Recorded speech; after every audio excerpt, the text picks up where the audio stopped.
Ladies and gentlemen, good day, and welcome to the Jyothy Labs Q1 FY26 earnings conference call hosted by ICICI Securities Limited. As a reminder, all participant lines will be in the listen-only mode, and there will be an opportunity for you to ask questions after the presentation concludes. Should you need assistance during the conference call, please signal an operator by pressing star and then zero on your touchtone phone. Please note that this conference is being recorded.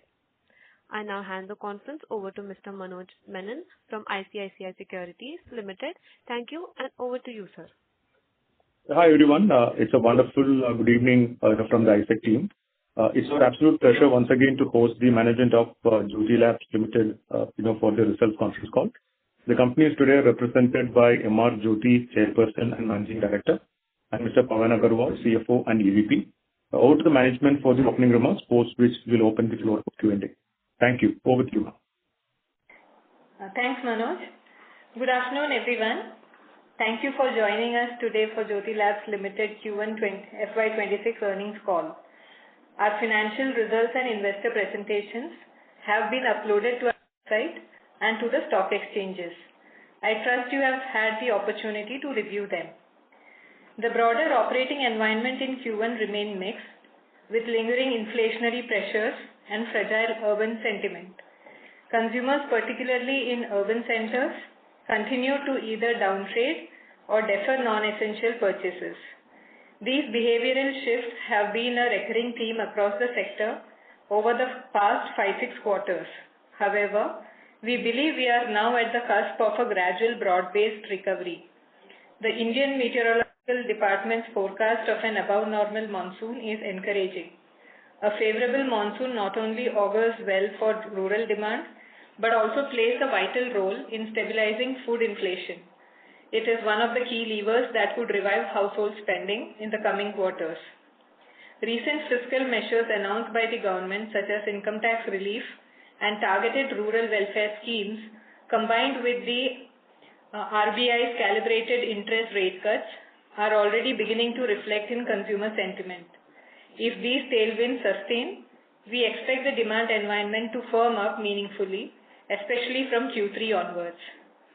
While global uncertainties, particularly the geopolitical tensions in the Middle East, have triggered raw material supply disruptions and input cost volatility, the overall trend points towards improving stability.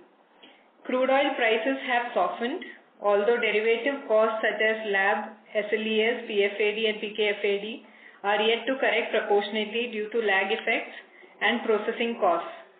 These should ease gradually as the supply chain normalizes. Channel dynamics continue to evolve. Rural markets once again outperformed urban areas, demonstrating inherent resilience. General trade faced volume pressures, while modern trade, including e-commerce and quick commerce, sustained double-digit growth. That said, the rise of quick commerce must be viewed with nuance. While its share in the overall mix is expanding, it largely substitutes traditional outlets rather than contributing to incremental consumption. Pricing remains the primary differentiator on these platforms due to similar user experiences. Encouraging early signs of urban demand recovery have started to emerge, especially from July onwards. However, we need to wait and watch the demand scenario, especially in coming months and quarters. Now let's look at the performance of our various categories. In fabric care, both main wash and post-wash segments delivered a satisfactory performance, clocking mid-single-digit volume growth. Our liquid detergent range continues to stand out. It more than doubled its growth versus the same period last year and delivered strong sequential double-digit value growth. With brands like More Light, Henko, Henkomatic, Ujala and Mr. White catering to varied consumer needs, this category remains a strong pillar of our growth. That said, it must be noted that competitive intensity in this space is on the rise. We are actively monitoring the pricing environment and are taking calibrated steps to preserve our value proposition. Detergent powders and bars also perform steadily.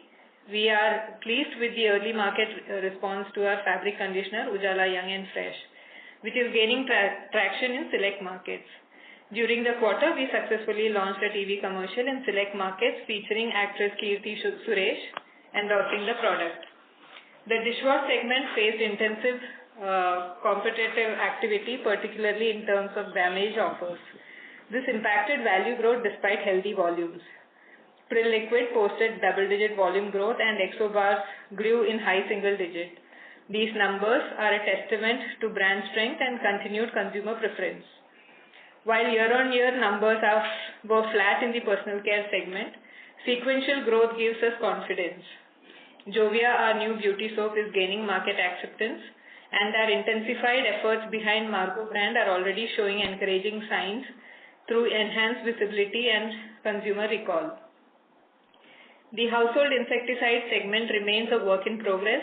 While near-term growth may remain muted, we are focused on improving profitability and scaling up the liquid vaporizer category and recent launched NPDs like aerosols and rackets. Our medium-term goal remains clear: to significantly reduce losses and turn around this category in a capital-efficient manner. Now I will talk about the financial performance of the company. Revenue from operations for Q1 stood at 751 crore rupees, reflecting 1.4% value growth and 3.6% volume growth year-on-year. The value-volume gap was primarily driven by higher grammage and promotional price offs in select categories. Gross margin was at 48%, down 330 bps year-on-year due to input cost pressures and increased competitive intensity in dishwash.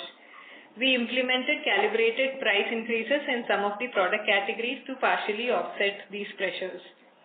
Advertisement and promotion spend stood at 7.8 in Q1, moderated slightly to reflect the prevailing market context. However, our commitment to long-term brand investment remains intact, as evident from our annual brand spends. Despite elevated input costs and volume pressures, we maintained our EBITDA margin at 16.5% in line with our guidance. Operating EBITDA stood at rupees 124 crore and PAT at rupees 97 crore. We approach second half of the FY 2026 with cautious optimism. While the near-term headwinds, especially in the urban markets, persist, we believe the tide is slowly turning. A combination of a good monsoon, easing inflation, supportive government policies, and improving consumer sentiment lays the foundation for stronger performance in H2. We expect Q3 and Q4 to show meaningful improvements supported by recovery in urban discretionary spending momentum in the festive season, increasing traction from our new product launches, and ongoing gains in cost efficiency and distribution expansion. We remain focused on innovation, category development, scaling up new launches, digital execution, and sharpening our go-to-market strategy.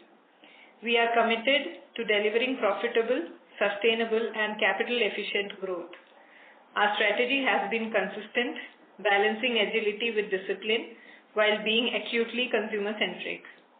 Before I close, I want to thank all our stakeholders, customers, shareholders, employees, and partners for their trust and continued support. We look forward to building on this foundation and delivering superior value in the quarters ahead. With that, I conclude my opening remarks and look forward to your questions. Thank you. Thank you very much. We will now begin the question and answer session. Anyone who wishes to ask a question may press star and 1 on their touchtone telephone. If you wish to remove yourself from the question queue, you may press star and 2.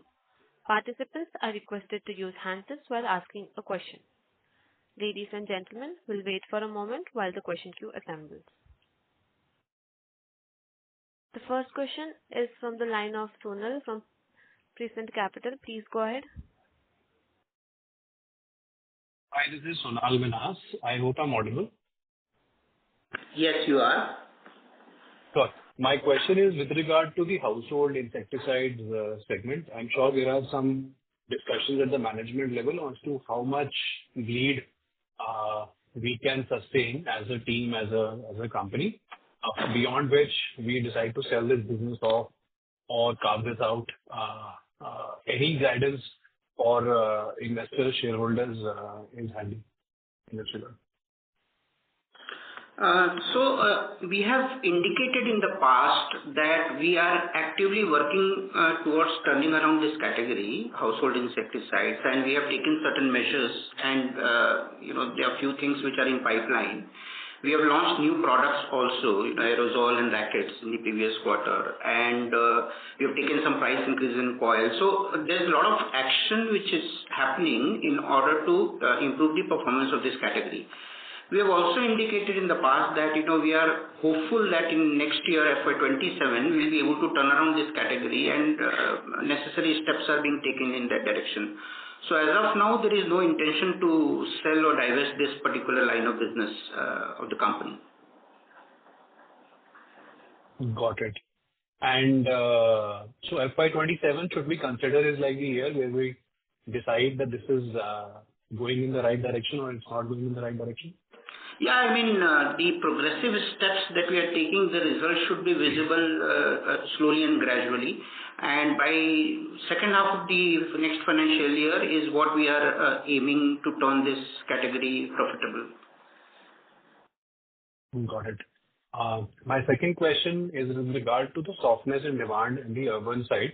Wanted to understand from more like what you're seeing this demand. Is this something which was earlier fueled by credit or was something which was largely driven by, let's say, some segment of population which consumed a lot earlier and did not, and hence there is a kind of a delay in the next set of demand that is coming? Because the products we have here, the fabric care, dishwashing, these are readily consumable. I think I understand they are down trading on volume. But what was the issue in terms of this growing very fast last year? Was there some stocking in the channel which is getting released now in this year and hence we seeing demand come back? Or this is linked to credit on the online channels, people bought on credit. Just trying to get a sense of this. So now largely this softness in demand, when we say it is moving from traditional trade to modern trade and your e-commerce, and largely e-commerce and your quick commerce gaining bigger traction, which we are also seeing internally in the company. We are growing at double digits there. But not all of it is getting converted. Basically, ideally it should have been that all of it, which is your general trade and your modern trade, all of them grow, and this should be ideally a top up. But consumers are seeking convenience, and more and more we see traditional outlets lose out on business or are not able to generate that kind of sales, some of them even closing down. So that's the kind of thing when we are saying more urban thing where these quick commerce and e-commerce exist. That's where we are seeing that shift, while for us rural seems to be okay. So this is what we are seeing. There's nothing in relation to credit or anything of that sort. Got it. So is there a need for repackaging, rebranding on these modern channels?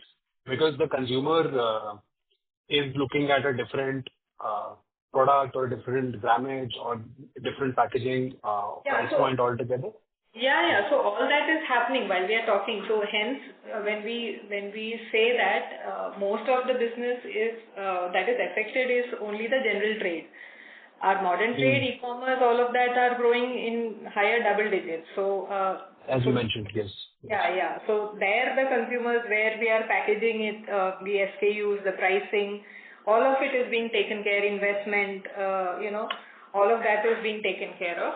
It's the traditional channels, which obviously if as a consumer, especially in metros, where time is also a thing, time, traffic, all of that, also money, right? So and an e-commerce and a quick commerce is there to satisfy all of that. That's where the traditional outlet seems to lose. So that's the shift we are seeing in terms of channel, and that may stay for some time. Got it. I'll fall back in the queue. Thanks for answering my questions, Jyothy. Thank you. Thank you. Thank you. The next question is from the line of Manoj Menon from ICICI Securities. Please go ahead. Hi, team. Just a few clarifications, if I may. Jyothy, one, any more, let's say, qualitative or quantitative color you could give on, let's say, Jovia? I can only say qualitatively, Manoj, that as of now we are seeing some repeats happening, and it's been received fairly well. Numbers we won't be able to say. It is overall covered in the thing, but yes, it's a very small start, but a good start. Understood. Can I just, let's say, if I may, is it in line with your expectations, exceeded, underwhelmed? How do you look at it? I would say it is in line, neither exceeded nor bad. So it's fairly okay from the current demand perspective, and we are taking it slow and steady. Okay, understood. Secondly, when I look at the overall volume growth of 3.6% and also the, let's say, the segment growth, revenue growth rather, just trying to link both and trying to understand which are the categories which would have driven these volume growth. Let's say, which are the categories would have grown, let's say, far higher than the overall?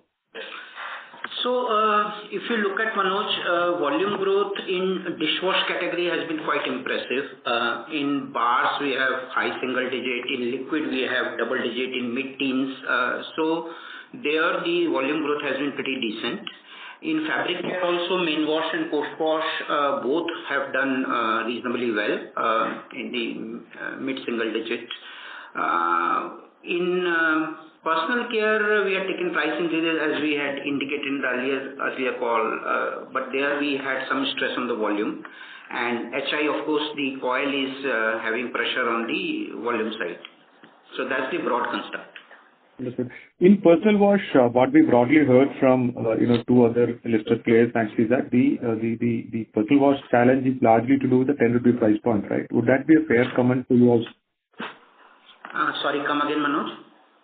So in personal wash or in soaps, actually, the problem situation, identification, which I've heard from HUL and Godrej, actually has been that it's largely limited to the rupees 10 price point grammage reduction, which is resulting in an overall volume decline. Would that be a same assertion for Jyothy Labs as well? Yeah, sort of, we also tend to agree. Okay, fair enough. Secondly, more point on the volume growth. If you look at the numbers excluding HI segment, then our volume growth is close to 5%, 4.8% actually. So that way volume growth has been pretty decent on an overall company level basis. Understood. Just one clarification here. There is no category in which volume growth has been significantly ahead of revenue growth, right?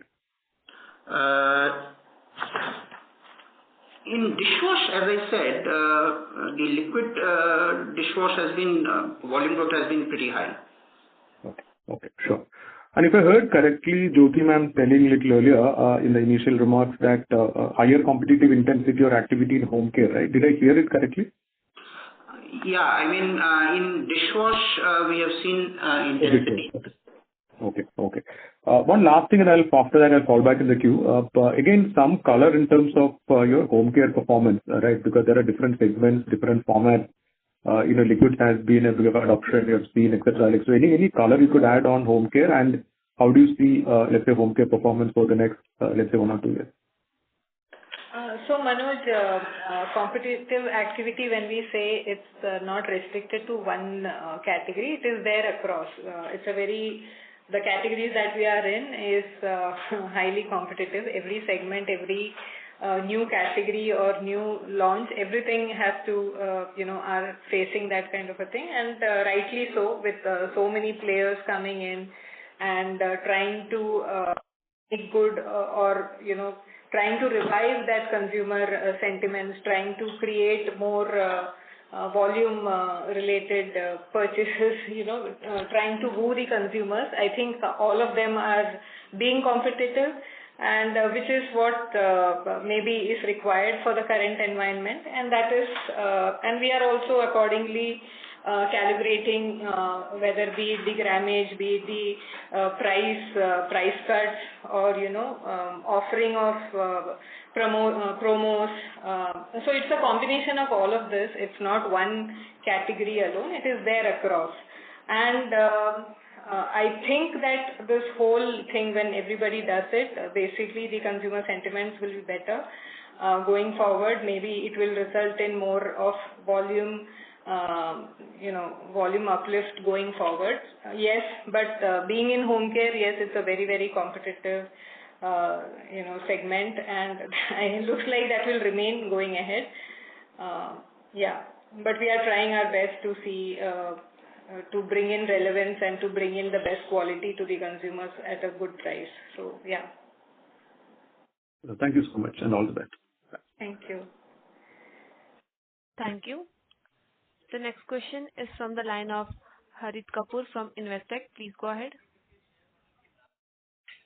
Yeah, hi, good evening. I had a few. So one was on the pricing versus volume growth. So difference is about 2.5%, 2.2%. Now, does this quarter reflect the full impact of price cuts, grammage increases in your view? My question is really just to understand, the price volume differential at 2.5%, 3%. Is this, is this fully reflecting the actions in the quarter, or there were further actions mid-quarter where because of which this differential would increase in Q2? It reflects broadly, it covers the full picture. So this gap you will see probably narrowing volume versus value going forward. So Pawan, when we should see this, you think, like when the from Q3 or the narrowing, or should from Q2 also only a little bit? Q3 would be the fair, time frame. Q2, more or less, it will be the same, but Q3 onwards it should start narrowing because, last year the extra grammages, higher, promotions, etc. intensity increased quarter 2 onwards. It picked up momentum. So I think quarter 3 onwards you should see this gap narrowing. Got it. The second thing was on dishwash.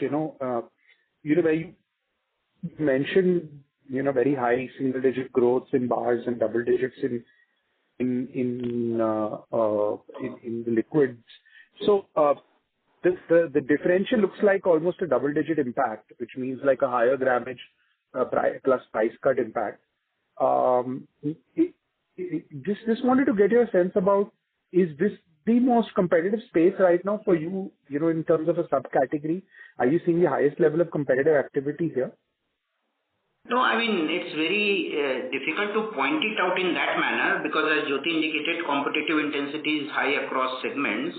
However, recently, of late, we have seen, intensity increasing in dishwash segment, but other categories also have high competition. Got it. And if you look at the EBIT margins on the standalone side, you've seen a reduction sequentially from Q4 to Q1 in the fabric care, but dishwash has increased now, expanded. Now, I didn't understand this because if you think about price cuts are higher in dishwash in terms of volume differential. Also, the commodities are not extremely different. So if you could just help me understand, is there a significant difference in the RM structure in fabric care because of which sequentially you've seen a fall versus dishwash?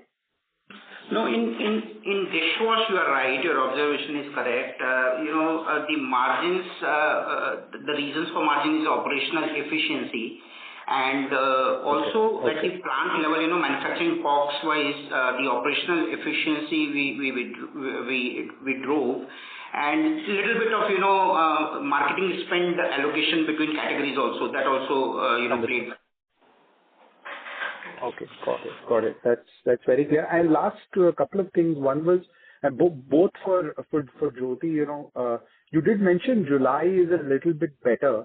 So are you saying that kind of June exits and early July have been better than the average volume growth of Q1? Is that the comment you're making?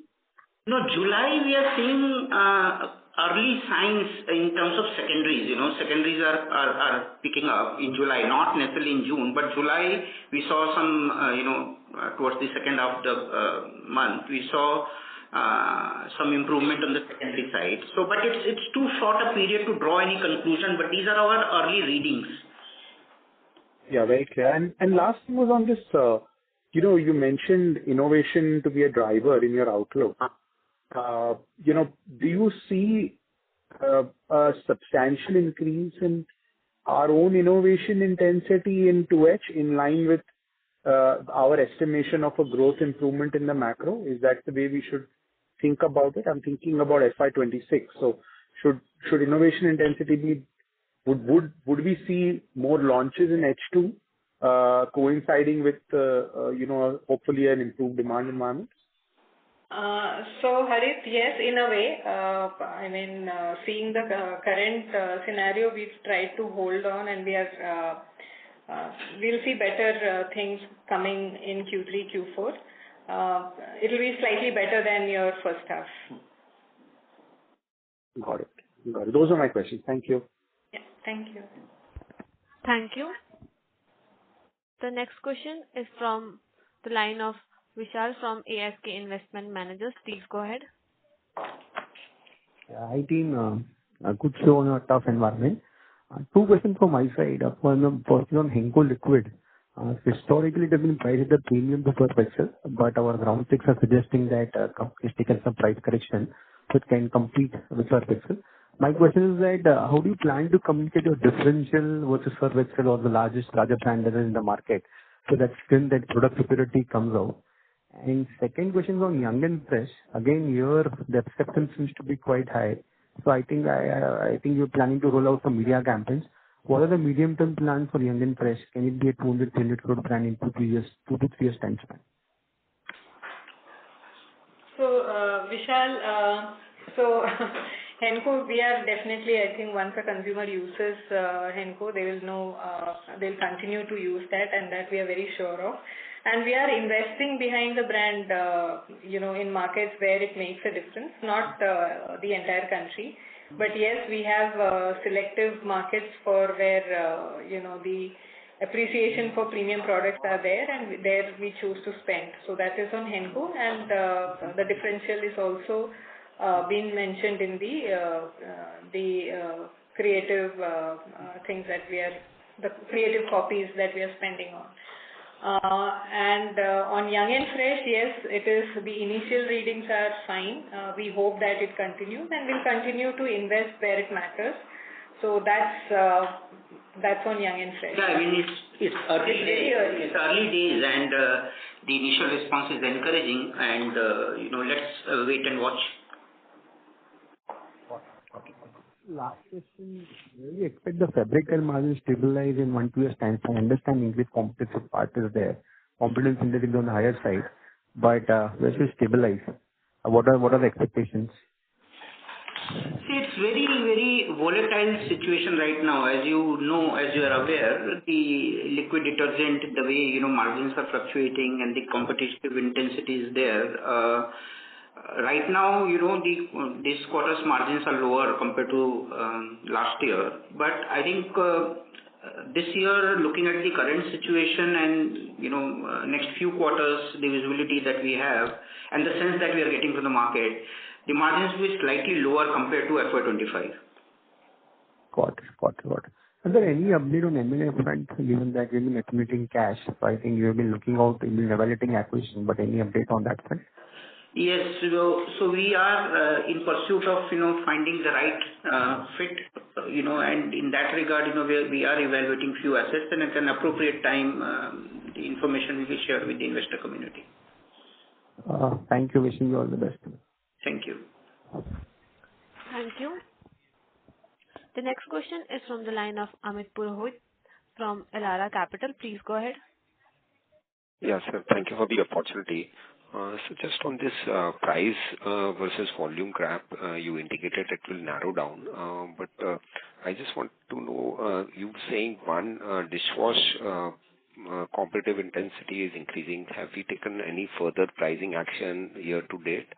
And if that's so, then in second half, we would have started the base effects of benefits of soap price increase will also start coming in, right? So to that extent, do you still think that that will nullify and the narrowing would continue, and probably for the full year exit maybe a flattish kind of a volume, or you think this will only, I'm just trying to understand what it will be to negate the effect of soap price increase that we would have taken in second half when we know that competitive intensity is very high.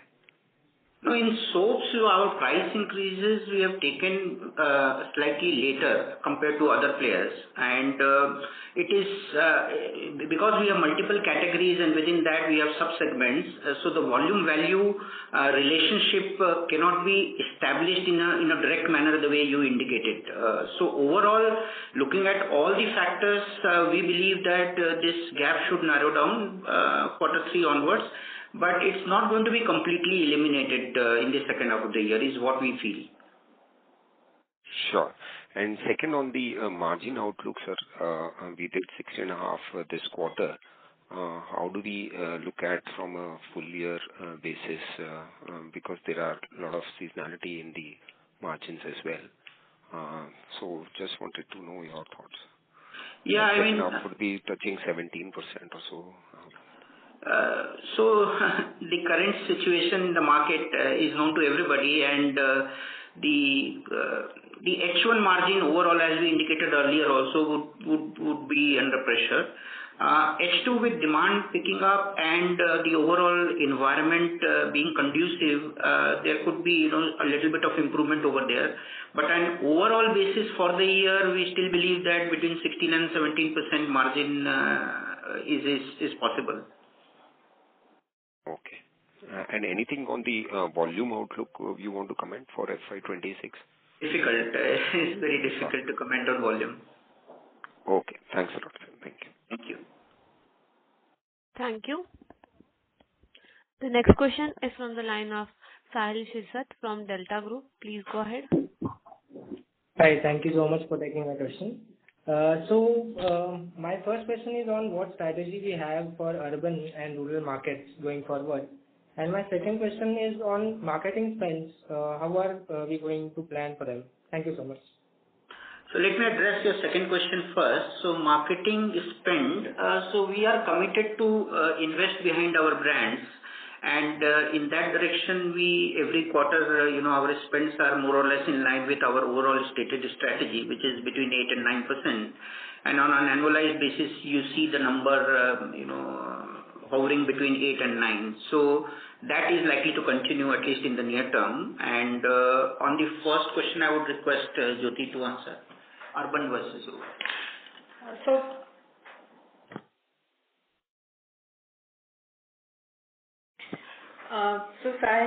Sahil, right?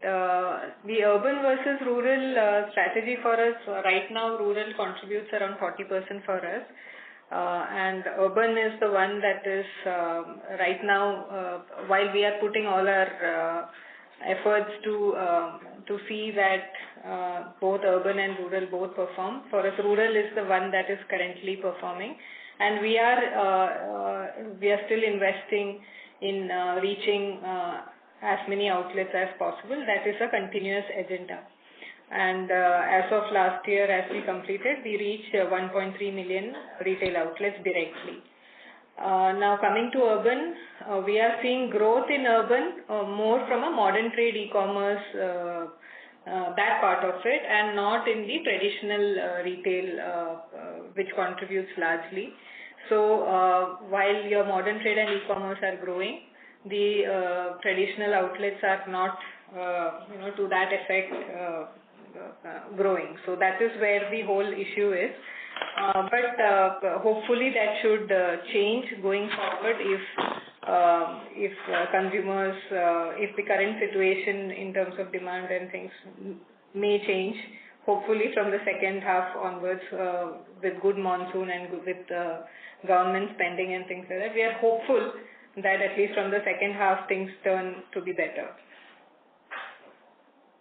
Thank you so much. Thank you. Thank Everybody you. hope. Sir, please go ahead.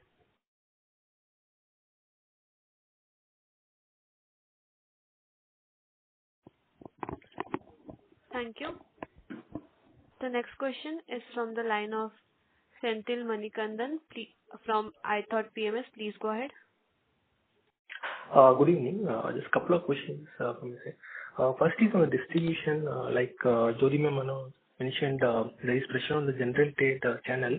Ma'am, any initiatives internally the company has taken to spur the demand in this channel?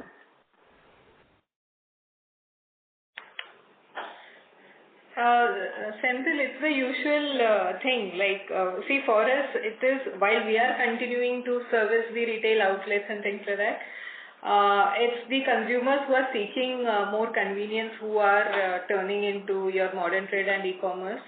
I think all of us are examples of seeking convenience. We see it at our own homes that we prefer to when there is less time and somehow we try and order everything online, and which used to be all of us going to traditional outlets and buying. Now that is shifting.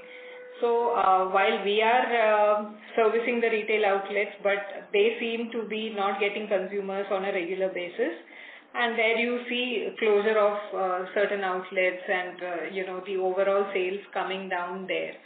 While we are trying to be competitive both in modern trade and e-commerce, we are also trying to extend that bit in the general trade, but not completely, right? So because there is still an element of convenience which obviously they cannot match.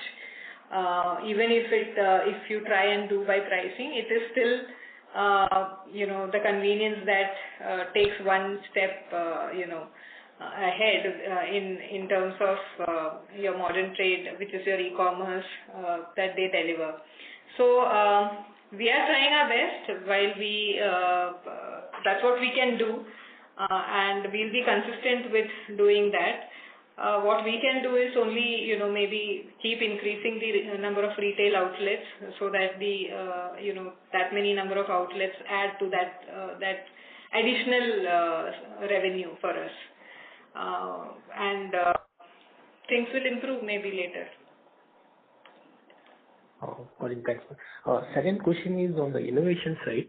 So if you can share some data in terms of NPDs launched over the last 3 years, percentage of sales, and it could be very helpful in terms of tracking the NPD side of the business. We do not share, unfortunately, the innovation-related data. So you will come to know as and when it gets launched. And we have a strong pipeline of NPD. That much I can tell you. Great. Yeah. Thanks and all the best. Thank you. Thank you. The next question is from the line of Sonal from Prescient Capital. Please go ahead. Hi. Thanks for taking my question again. Wanted to understand what are the terms of trade for modern and quick commerce, for more pertinent to quick commerce compared to general trade. Are there lower margins? Are there more days? Just wanted to understand that from you. So in general trade, we have largely cash and carry business in most part of most regions of the country. But in modern trade, we extend credit, and it varies. Again, the terms of trade are negotiated, discussed with individual players. So it's very difficult to give you the sense, but we do extend credit to modern trade, e-commerce, quick commerce players. So that's all I can tell you. So quick commerce roughly works around 60-90 days of credit? No, it varies again. Retail chains, e-commerce platform, quick commerce platform, cash and carries, outlets. So it's institutions. It's a mix. So overall, we can say a basket approach. If you see about 30-35 days credit. Got it. Understand. And my second question was, I'm sure you guys are tracking the category leaders in e-commerce and quick commerce in the categories which you operated. So let's take, for example, the dishwash category. or the detergent category. Are there newer names which are in the top 3, top 5 list there? Or these are the same players like you who have done well on the traditional and are doing well? So you're seeing some new names who are doing exceptionally well and are in the top 3, 4, 5 category in the categories you operate in? No, these are the usual suspects. Okay. So no D2C brands trying to break in and becoming the top 2, 3 players in e-commerce channels that you're looking at? At least we have not seen that. Understand. And if I can quickly squeeze in another question. You did mention there is a good NPD product line which you should look at for H2. My question was more pertinent to if you were to look at 2, 3 years out perspective. I don't know if you can share this, but are there any new categories from the 4 categories we operate in where we are, which you're looking at, which are interesting, where we are doing active development, which are not part of the current categories, basically?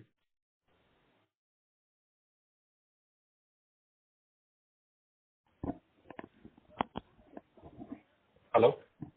Thank you.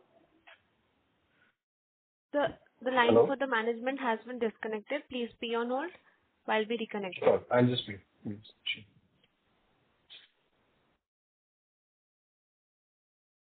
Ladies and gentlemen, the line for the management has reconnected. Sir? Sorry, the line got disconnected. Apologies. We are back. Yeah. Sir, I was asking my last question, if I may. I was asking from a 2, 3 year out perspective, new categories we're working on, anything which you can share which are not part of current categories or a completely different category which you're working on. Just wanted to understand that. Thanks for the question, but as I said earlier, unfortunately, we are not able to share the information related to new product launches, etc., at an early stage. As and when it gets launched, you will come to know. Got it. Okay. Thank you. Thank you. Thank you. As there are no further questions from the participants, I now hand the conference over to the management for closing comments. Thank you. Thanks for your continued interest in Jyothy Labs Limited, and have a pleasant evening. Thank you. Thank you. On behalf of ICICI Securities Limited, that concludes this conference. Thank you for joining us, and you may now disconnect your lines.